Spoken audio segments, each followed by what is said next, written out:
Entry हो चुकी है Motilal Oswal Nifty 500 momentum 50 ETF और इंडेक्स फंड की, जिसकी मदद से आप एक बेहतरीन इंडेक्स निफ्टी 500 मोमेंटम 50 में इन्वेस्ट करके धुआंधार रिटर्न्स कमा सकते हैं। पर क्या ये इंडेक्स इतना बढ़िया है या फिर इसकी कुछ कमियां भी हैं? अगर है तो कैसे उससे निपटा जा सकता है, वो सब हम बात करेंगे इस हाईली इंफॉर्मेटिव वीडियो में। तो अभी जो ये Motilal Oswal Nifty 500 momentum 50 ETF और इंडेक्स फंड का एनएफओ आया है, वो सीधे सीधे निफ्टी 500 मोमेंटम 50 इंडेक्स को ही ट्रैक करता है, जो एक नया इंडेक्स है जिसमें काफी सारे पॉजिटिव्स हैं। अब आप एनएससी का ये रेटअप देखें, जहां पर बताया गया है कि निफ्टी की 500 कंपनियों में से टॉप 50 कंपनियों को सेलेक्ट किया जाता है on the basis of momentum score. देखिए मोमेंटम स्कोर कैसे कैलकुलेट होता है, इसके बारे में मैंने आपको अपनी पुरानी स्मार्ट बीटा ईटीएफ्स वाली वीडियो में बताया ही है, आप जाकर के उसे चेक कर सकते हैं। यानी यहाँ पर 6 और 12 महीने का एवरेज प्राइस रिटर्न्स के आधार पर वोलेटिलिटी को एडजस्ट करते हुए स्टॉक्स चुने जाते हैं और फ्री फ्लोट मार्केट कैप के आधार पर उनका वेटेज डिसाइड होता है। कुल मिलाकर के कहें तो इस इंडेक्स में हमेशा ट्रेंडिंग स्टॉक्स ही रहने वाले हैं जिनका परफॉर्मेंस काफी अच्छा चल रहा हो। अब मैं यहाँ पर आपको मोमेंटम फैक्टर एक बार फिर से शॉर्ट में समझाता हूँ कि आखिर ये काम कैसे करता है। देखिए सबसे पहले तो यहाँ पर बाई किया जाता है जब मार्केट या स्टॉक्स या फिर कोई सेक्टर ऊपर जा रहा हो, यानी उसमें बुलिश मोमेंटम हो। फिर एक बार ट्रेंड जब सेट हो गया तब उस स्टॉक या फिर सेक्टर को होल्ड करके प्रॉफिट्स को बढ़ाया जाता है। फिर आगे अगर मार्केट या फिर वो सेक्टर डाउन जाता है तब उसी समय उसे बेच करके नए सेक्टर में घुस जाया जाता है। तो कुछ इसी तरह से काम करता है मोमेंटम फैक्टर, जिसमें हर 6 महीने पर रीबैलेंसिंग और सेक्टर रोटेशन किया जाता है, जिससे आप यहाँ भी देख सकते हैं कि निफ्टी 500 मोमेंटम 50 इंडेक्स की रीबैलेंसिंग है सेमी एनुअल। अब चूंकि ये निफ्टी 500 पेरेंट इंडेक्स काफी बड़ा है, इसलिए इसमें सेक्टर्स भी अधिक हैं, जो आप यहाँ पर देख ही सकते हैं। अभी देखिए इन्होंने क्या किया है कि कैपिटल गुड्स को सबसे अधिक वेटेज दी है, और अब जाकर के कैपिटल गुड्स सेक्टर का पिछले 1-2 सालों का रिटर्न्स भी देखें, आप पाएंगे कि ये सेक्टर बेस्ट परफॉर्मर रहा है। इसका मतलब ये लोग मार्केट कंडीशंस को देखते हुए हाई ग्रोथ सेक्टर्स को लेते हैं। अब यहाँ पर जैसे ये ईटीएफ आपके लिए ये काम करता है, पर परफेक्टली आप भी ये समझ सकते हैं कि कौन सा सेक्टर अभी ट्रेंडिंग में है या फिर सेक्टर से जुड़ी हुई बिल्कुल लेटेस्ट न्यूज और अपडेट्स क्या है। देखते हैं निफ्टी 500 मोमेंटम 50 इंडेक्स के टॉप 10 स्टॉक्स, जो है trend, Bajaj auto, Adani ports, BEL, Mahindra and Mahindra, REC, Siemens, HAL, PFC और टाटा पावर। तो ये लिस्ट देख करके आपको समझ में आ रहा होगा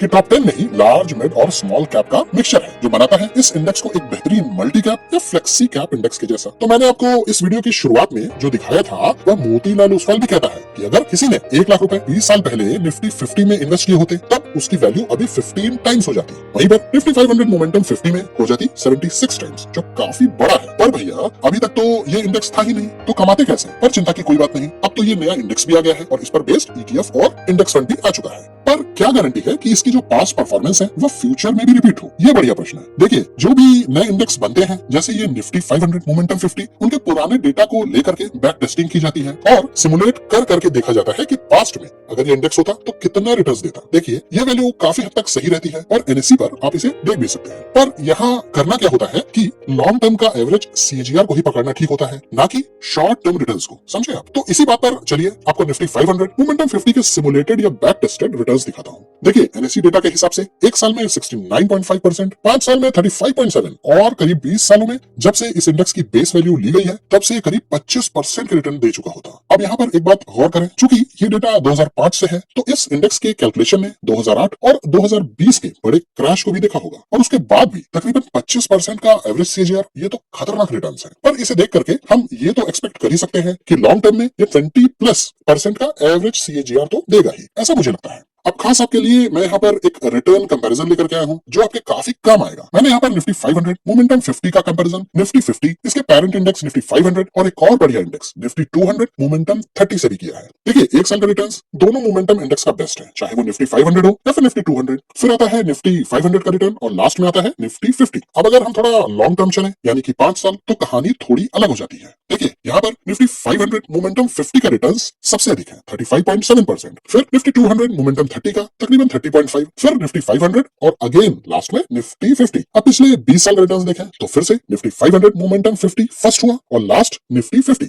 अब आइए जानते हैं कि निफ्टी 500 मोमेंटम 50 के इन हाई रिटर्न्स का आखिर कारण क्या है। तो मेन कारण है मोमेंटम फैक्टर, जहां पर डायनेमिक सेक्टर रोटेशन होता है मार्केट कंडीशंस को देख करके। अभी पिछले कुछ समय से मार्केट ट्रेंडिंग में है और मोमेंटम फैक्टर ट्रेंडिंग यानी बुल मार्केट में बढ़िया परफॉर्म करता है। फिर आप पूछेंगे कि निफ्टी 200 मोमेंटम 30 में भी तो मोमेंटम है। जी हाँ है, पर निफ्टी 500 मोमेंटम मोमेंटम 50 में स्मॉल कैप्स भी हैं जो निफ्टी 200 मोमेंटम 30 में नहीं है, और इसीलिए लॉन्ग टर्म में निफ्टी 500 मोमेंटम 50 ने सबको बीट किया है। देखिए निफ्टी 500 मोमेंटम 50 में लार्ज कैप्स हैं 47%, मिड कैप्स 32 और स्मॉल कैप्स 21%, और मोमेंटम 30 में ये स्मॉल कैप का परसेंटेज 0 होता है। समझे आप? अब आप पूछ सकते हैं कि निफ्टी 500 में भी स्मॉल कैप्स हैं, यानी स्मॉल कैप 250 इंडेक्स इसमें जुड़ा हुआ है, तो रिटर्न्स क्यों नहीं? पर प्रॉब्लम ये है कि 500 स्टॉक्स के कारण ओवर डाइवर्सिफिकेशन से रिटर्न्स कम हो जाते हैं, और वहीं पर सिलेक्टेड 50 स्टॉक्स के कारण प्रॉपर डाइवर्सिफिकेशन भी रहता है। इसी कारण से निफ्टी 500 मोमेंटम 50 का रिटर्न्स अधिक आता है बाकियों के कंपैरिजन में। पर साहब, जहां पर खुशियां हैं वहां पर दुख भी तो है, तो आइए थोड़ा नेगेटिव एस्पेक्ट्स भी देखते चले इस यूनिक इंडेक्स का। तो निफ्टी 500 मोमेंटम 50 का एक नेगेटिव एस्पेक्ट है कि ये ट्रेंडिंग मार्केट में बेस्ट परफॉर्म करता है। क्या कहा?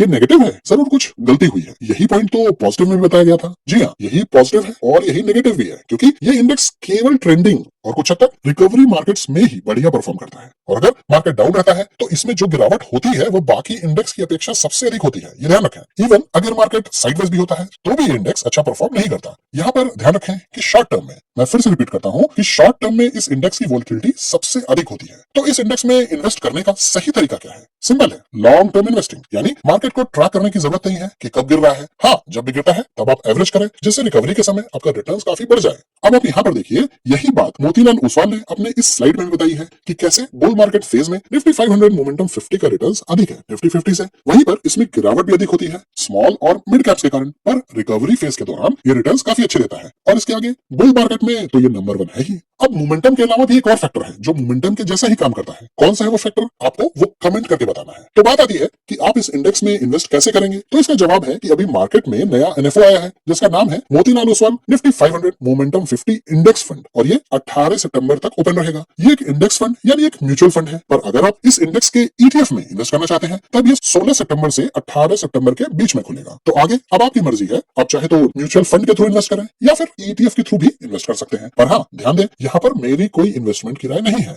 वैसे